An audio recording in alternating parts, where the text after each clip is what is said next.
să fiți în număr atât de mare în sală. Ne bucurăm ca și cei de acasă să privească această înregistrare.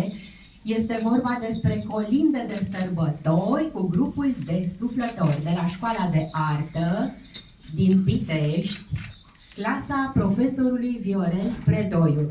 Domnule profesor, bine ne reîntâlnim!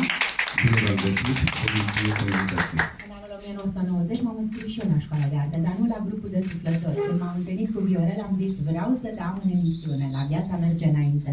Astăzi ne prezentați clasa instrumente de suflat de la Școala Populară de Arte și Meserii din Pitești, cu colinde tradiționale românești.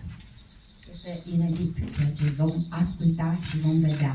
Succes tuturor, dragi, frumoși, minunați, deosebiți!